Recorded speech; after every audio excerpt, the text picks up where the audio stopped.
Another month, another comic haul.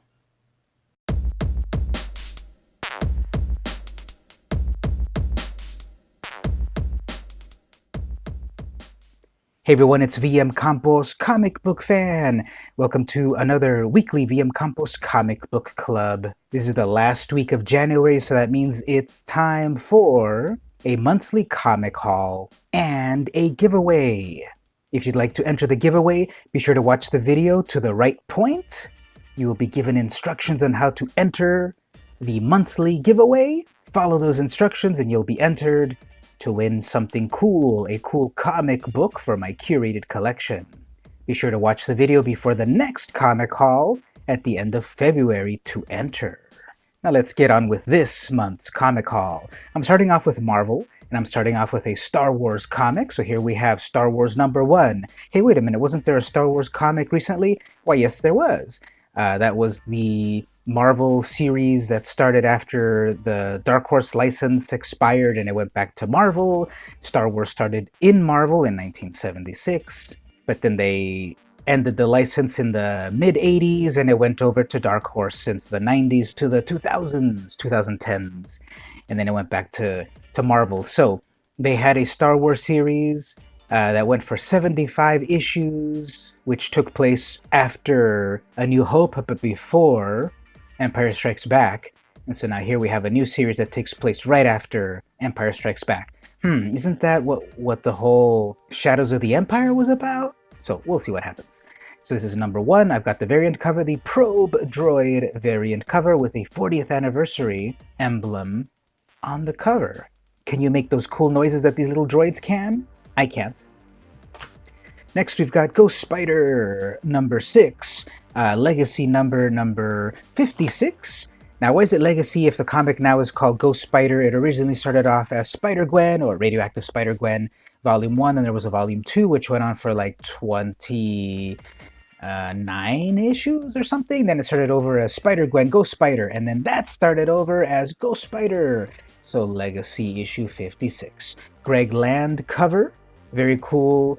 Gwen Stacy pose in her outfit here. They're still not doing the Spider-Verse shoes. How do you feel about that? In Edge of Spider-Verse, the movie, she had, more ballet sort of shoes, and now here she's got the original ones. So of course I go with the original ones, but it's only a matter of time before the movie stuff affects the comic book stuff. This is a kind of a fun cover. I think it's slightly busy.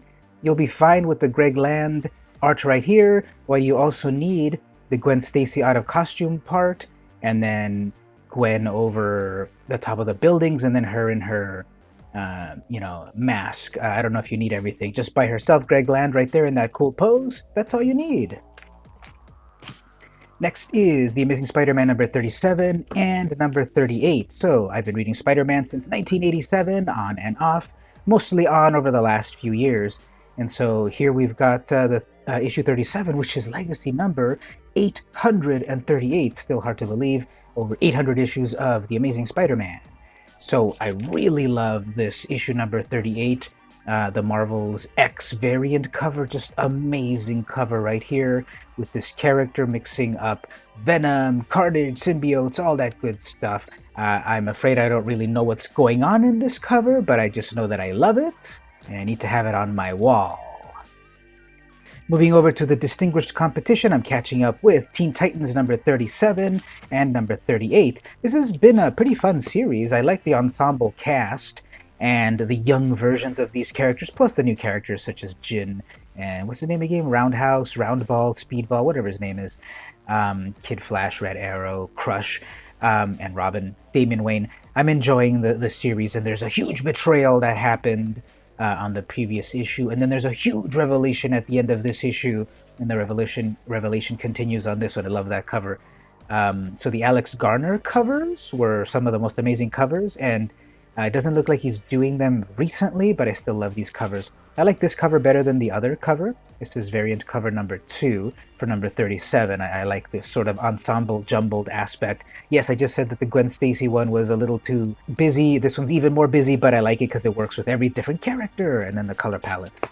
And then #38 is cool. I love the Dutch angle aspect of it all. Crush right in the middle. She's my favorite. She's so cool and tough. I want to be her friend, but she'll kill me. This is variant cover number 2, Teen Titans number 38. Dark Knight Returns, The Golden Child. Okay, so there was the Dark Knight, DK2, DK3. What was the subtitle for DK2? DK2 Returns or whatever? And then DK3, The Master Race. Now, what is this? The Dark Knight Returns, The Golden Child. Is it still DK3? Is it DK4? What is it? Well, it's obviously from the timeline of what happened after the events of DK3 with the Kryptonian invasion of Earth. That was a pretty epic series. And we've got Frank Miller and Rafael Grampa, along with Jordi Belair. His name's all over the place. I see him all over the place on DC Image, all over the place. And so this is issue number 1, kind of one of the variant. It was a variant cover that was controversial because it reminded people of the Hong Kong protests. I stand in solidarity with the people of Hong Kong, and if that causes a little bit of chagrin with the Chinese government, I'm all for it. Topple the hierarchy. Anyway, this is the latest Frank Miller joint over at DC Black Label. What do you think about Black Label now being this like subsidiary somewhat of DC? Although I don't think they're pushing the envelope enough like they always said they were going to with the Black Label.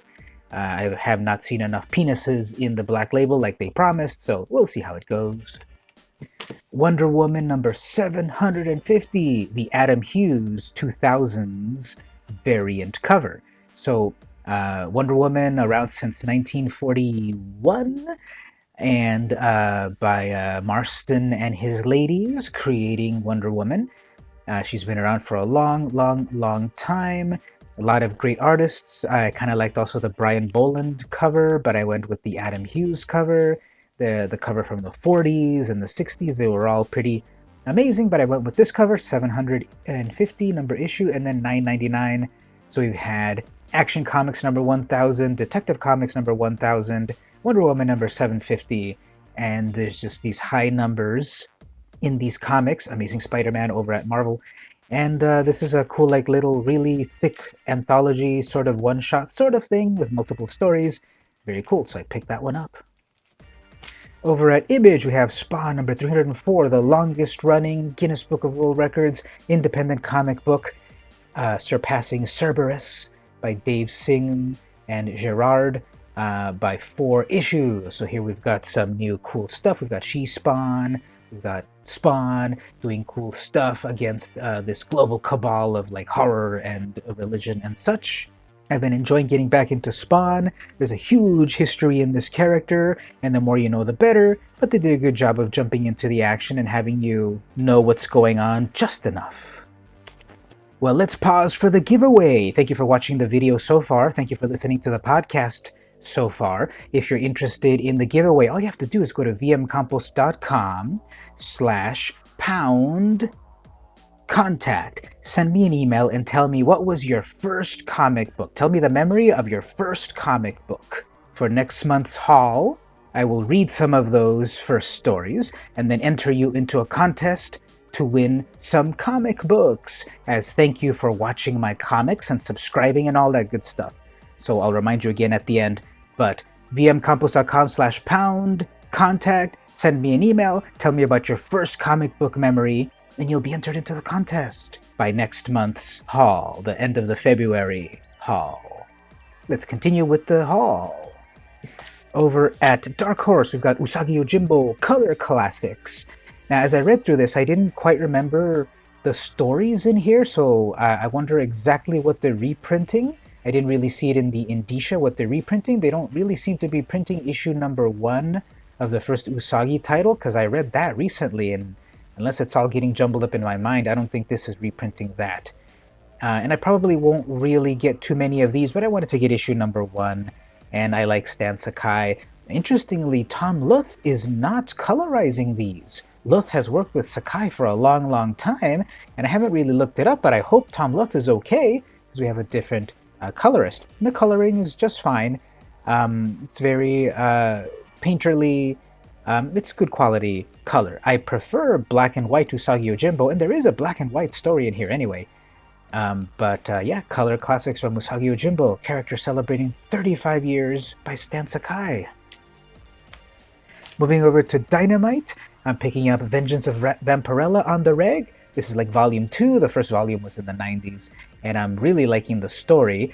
Spoiler alert: Vampirella is dead when the story begins in issue 1, and her old cohorts are trying to bring her back to life because the world is a hellish nightmare of death and destruction. 20 years after her death in the 90s, the world is a hellhole controlled by Mistress Nyx and whoever controls her. And so Vampirella is they're trying to resurrect her to get the vengeance upon who killed her. Mistress Nyx killed her, and to save humanity. So here's a beautiful cover. This is cover B, and I'm enjoying this story so far.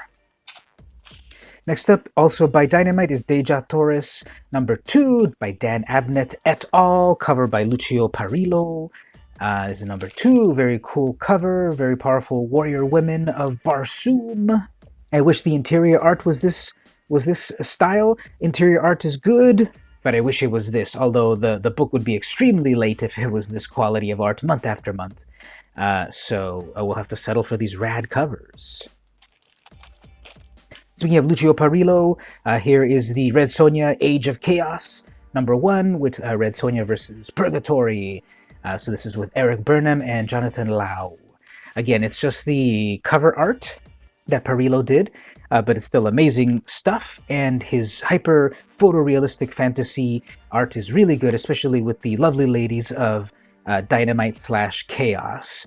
And I wanted to get into the series with issue 1. Number 2 is already out, I believe, but I got number 1 just to see if I want to continue with it or not.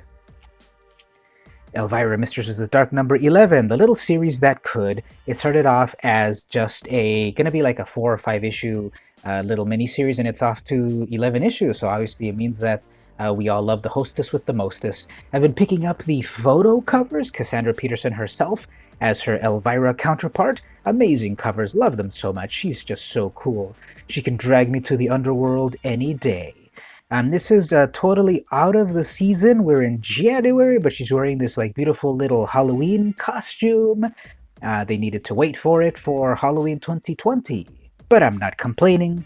So I picked up Elvira, Mistress of the Dark, number 11. Over at IDW, I still can't believe that Ninja Turtles are at IDW, RIP Mirage Studios, and we're at issue 101 of the latest Ninja Turtles series, which I think is like volume 5.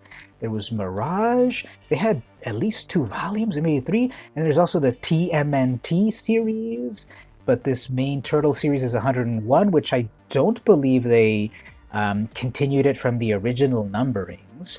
Anyway, this is cover B, a very wistful cover, a very sad cover. If you know what happened in issue 100, it is a very sad ending to that issue with some new beginnings, and back to the regular price and length at issue number 101 of Teenage Mutant Ninja Turtles. Eastman, Campbell, and Pattison. IDW is also publishing this new series, Read Only Memories. I want to keep calling it Random Access Memories. Read Only Memories. This is a pretty cool series. I got the 16-bit version, or is that 8-bit? The 8-bit cover from Neo Fotisto. It's a very cool retro video game style. We've got the main character. She's a reporter detective who is trying to find the husband of a little robot, with mixed mystery and intrigue happening in the far-flung future of 2067. I've been enjoying that one so far.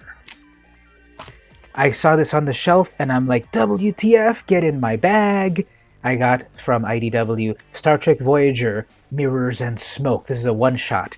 Say you like Voyager, say you like the Mirror Universe, this is Mirror Voyager. And just like some other aspects of Mirror Trek, everyone is evil.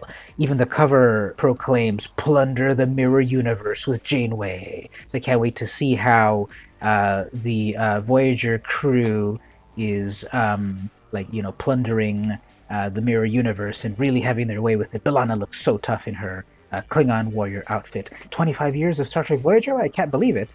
But yep, if you're into Voyager, gotta get this. It's only a one-shot. Next up at Oni Press, I picked up Rick and Morty vs. Dungeons & Dragons Chapter 2 Painscape number 4, the Dungeons & Dragons character sheet variant cover. Each version of this, issues 1 through 4, have had Rick really leveling up and getting tougher and tougher, and now he is a wizard fighter rogue cleric. emphasis on the Rick. And some of his powers now are infinite. And his little graphic he's gotten even more evil and powerful, and this has been very enjoyable. Great story and art, and just a great little cover that I like here, this variant.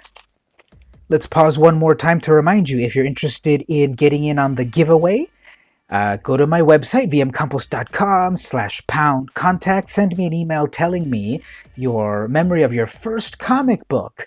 On the next video for next month, I do a video comic haul every single month. At the end of the month, the last Wednesday of the month, I will be reading people's recollections and then entering you into a contest to win a comic book from my curated list as thanks for you watching my videos, liking my videos, subscribing, and all that good stuff. So head on over to my website, send me that email, and see if you win. Back to the show with Archie versus Predator number 5, volume 2, that is. So this is a WTF series that ended in another WTF what the frick, and I'm just like agog at what this story was. If you didn't read it, get the trade or go back and get the other issues. I think it kind of flew under the radar, but it is volume 2. Robert Hack does all the interior art. Love his stuff. After his work on Chilling Adventures of Sabrina, I'm really starved for his work, and I'm glad to see it here in Archie vs. Predator Volume 2. Moving over to Ablaze, I've picked up Unsacred number 3 from Mirka Andolfo, originally published in Italian as Sacro Profano. It is basically a little devil, Damiano, that falls in love with a little angel, Angelina. And she's totally pure and innocent, and he has really devilish thoughts in his mind, and they've been dating for 7 years, and they still haven't consummated their relationship, and this is issue number 3. Now, when I first got issue 1 and 2, I really like Andolfo's art, but I kind of didn't like the story too much as I kind of browsed it, but then as I sat down to really read it, I really liked it. It's fun, it's cheeky, it's sexy, it's cute, it's heartfelt. They really do love each other. He's like the horny or the horned boyfriend, and she's like the totally innocent angel girl. And you get a really good sense that they do really love each other, even though he's like always thinking of one thing and it's disgusting. It's a really cute series, so pick it up if you haven't. This is from Ablaze.